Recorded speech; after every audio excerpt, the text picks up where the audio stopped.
Balcony గోడలపై చిన్నారి వేలాడిన video ఈ మధ్య వైరల్ అయిన విషయం తెలిసిందే. అయితే ఆ చిన్నారి తల్లి ట్రోలర్స్ దెబ్బకు తట్టుకోలేక ఆత్మహత్య చేసుకుంది. కోయంబత్తూరులో ట్రోలింగ్ చేస్తున్నారని మనస్తాపం చెందిన రమ్య అనే మహిళ ఆత్మహత్యకు పాల్పడింది. ఇటీవల చెన్నైలోని ఓ అపార్ట్మెంటుపై ఫ్లోర్ ప్లాస్టిక్ షీటుకు ఓ చిన్నారి ప్రమాదకరంగా వేలాడిన వీడియో వైరల్గా మారింది. ఇదే ఘటనపై నెటిజన్ల రెస్పాన్స్ ఇప్పుడు ఆ బిడ్డకు తల్లిని దూరం చేసింది. నెట్టింట విమర్శలు తట్టుకోలేక ఆ మహిళ ఆత్మహత్యకు దారి తీసింది. అసలేం జరిగిందంటే, ఏప్రిల్ 28న చెన్నైలో ఓ 8 నెలల చిన్నారి అపార్ట్మెంట్లోని బాల్కనీ రేకులపై ప్రమాదకరంగా వేలాడింది.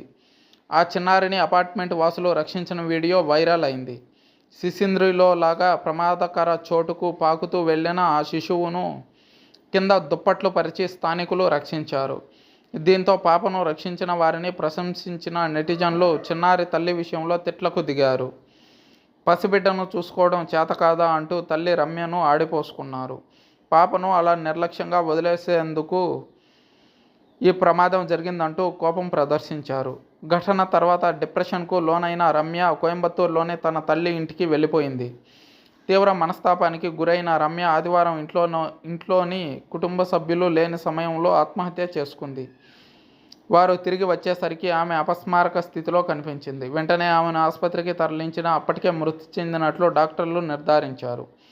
ట్రోల్స్ కారణంగా ఆమె మానసికంగా కుంగిపోయిందని, దీంతో ఆత్మహత్య చేసుకున్నట్లు కుటుంబ సభ్యులు అన్నారు. ఈ విషయంలో చుట్టుపక్కల వారు ఆమెకు అండగా నిలిచారు. తన బిడ్డను బాగా చూసుకుంటుందని, అప్పుడప్పుడు ఇలాంటివి జరుగుతూ ఉంటాయని సపోర్టుగా నిలిచారు. ఘటనపై గాయని చిన్మయి సోషల్ మీడియా వేదికగా స్పందించారు. కొందరు నెటిజన్లు విచక్షణ మరచి చేసిన వ్యాఖ్యల వల్లే ఆ చిన్నారికి తల్లి దూరమైందని, మీ ట్రోల్స్ వల్ల మరణించిన తల్లి ఇప్పుడు తిరిగి వస్తుందా అంటూ ఆగ్రహం వ్యక్తం చేశారు dubbing artist cum singer Chinmayi.